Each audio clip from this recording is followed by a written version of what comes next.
Ya, ciao. Kita bertemu lagi di Kata-Kata Mustafa, membahas sesuatu yang ada di sekitar kalian tapi kalian tidak akui keberadaannya. Dan ya, kita membahas kembali tentang tajuk agnostik bukan agama. Dan kali ini adalah fokus titiknya adalah kecenderungan. Ya, kenapa saya ingin membahas tentang kecenderungan? Bahwa kecenderungan ini bisa diarahkan ke berbagai sisi, ke orang yang beragama, ke orang yang tidak beragama, dan tentunya akan menjurus juga kenapa ada bahasan agnostik di tengah-tengahnya.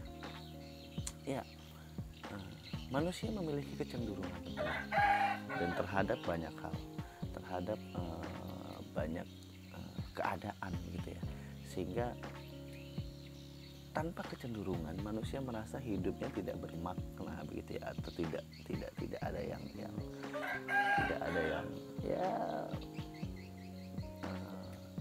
bernilai begitu di kehidupannya, sehingga kecenderungan ingin ada sesuatu yang harus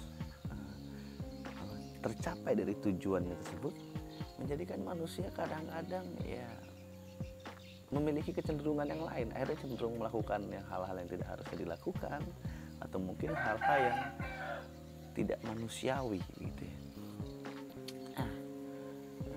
Dalam sisi ateis atau dari sisi orang yang tidak beragama atau tidak bertuhan, mereka memiliki kecenderungan untuk meyakinkan orang lain bahwa secara logika Tuhan itu tidak ada. Secara logika kita tidak bisa membuktikan di mana keberadaan surga dan neraka, dan secara logika ya mukjizat yang kalian ceritakan itu adalah coincidence yang terjadi secara natural aja gitu loh.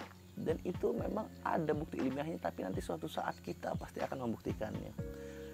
Dan kecenderungan bagi seorang deis, entah itu deis yang beragama atau deis yang meyakini kreasionisme, akan mengatakan bahwa enggak kok, dunia ini nggak mungkin tercipta begitu saja, tidak mungkin seperti layaknya sebuah ledakan yang langsung menciptakan kehidupan. Pasti ada creator di belakangnya, pasti ada engineer di belakangnya gitu ya, yang membuat semua kehidupan ini berjalan sebagaimana mestinya begitu ya.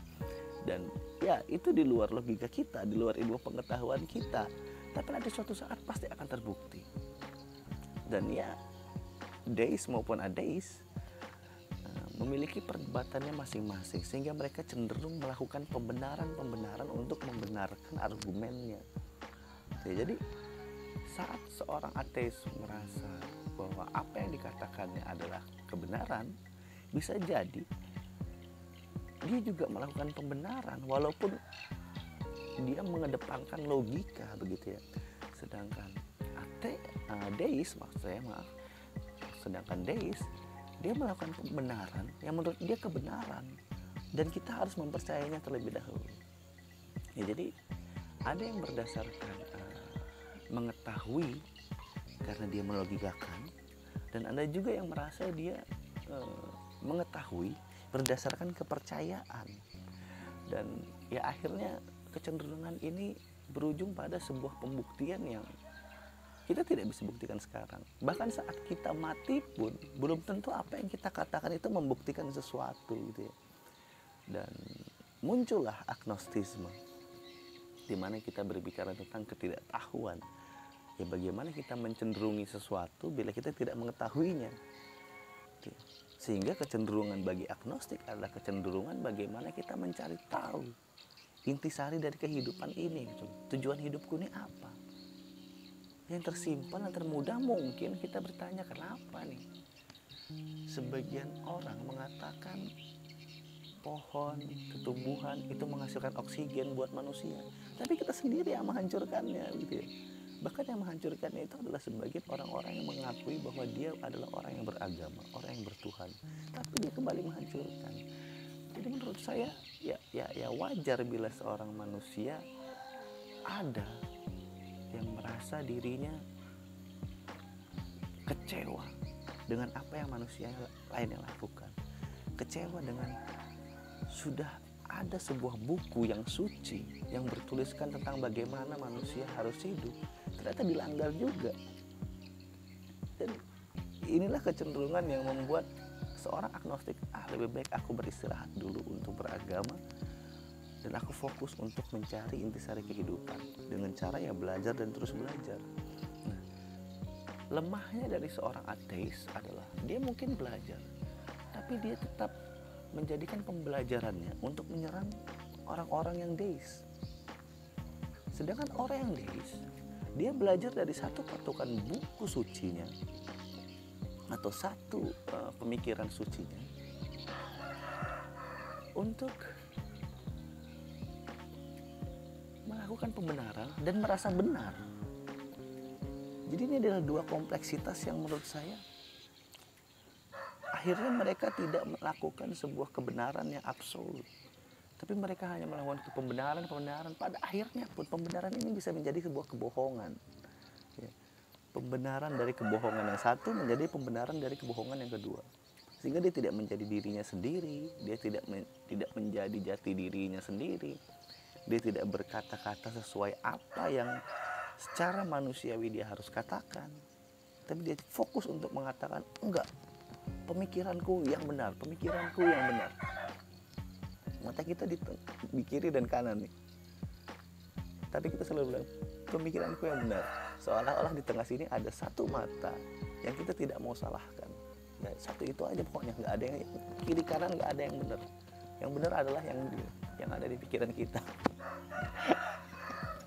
Nah, jadi ya kadang akhirnya begitu ya. Makanya saya nggak ngerti, ada beberapa pemuka agama yang pola komunikasinya itu berkembang. Maksudnya berkembang ini ya menurut saya kalau berkembang ke arah yang bagus ya nggak apa. Cuman kalau dia berkembangnya ke arah membuat orang lain berasumsi, bahkan menimbulkan kebencian, menurut saya ya jadi apa yang benar dari pemuka agama ini begitu ya.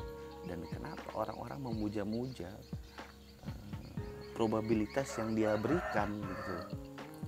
Jadi banyak sekali contoh pemuka agama yang mencoba mengkorelasikan keadaan sekarang dengan asumsinya. Lalu diangkatlah sebuah ayat di dalam buku suci untuk menjadi bahan baginya agar orang-orang lain ini satu pemikiran dengan dia. Agak rumit ya, cuman ya saya harap yang menonton ini mengerti, karena ini cukup berbahaya bila terus dilakukan. Bila terus ada pemuka agama yang seperti ini cukup berbahaya. Akhirnya orang tidak mau fokus untuk memperbaiki apa yang sudah rusak di bumi ini, tapi fokusnya adalah bagaimana mengurusi orang lain. Ya kan? Kenapa kita ini nggak sesama umat beragama, umat berbudaya itu fokus? Ini bumi kita nih sekarang nih sekarat, sumber daya alamnya sudah mau habis nih. Terus digali terus, pohon-pohon ditebang, diganti dengan bangunan-bangunan besar. Beginikah yang dituliskan di dalam kitab agama kita gitu ya? Beginikah apa yang dimau Tuhan begitu ya, kalau kita percaya agama dan Tuhan? Tapi nyatanya kita diam dan ya merasa tidak mampu berbuat apa-apa gitu loh, selain mengikuti zaman, selain mengikuti permainan para perusak bumi ini. Jadi sekali lagi, apa fungsinya pembenaran kalau kita tidak tahu kebenaran yang absolut? Ciao.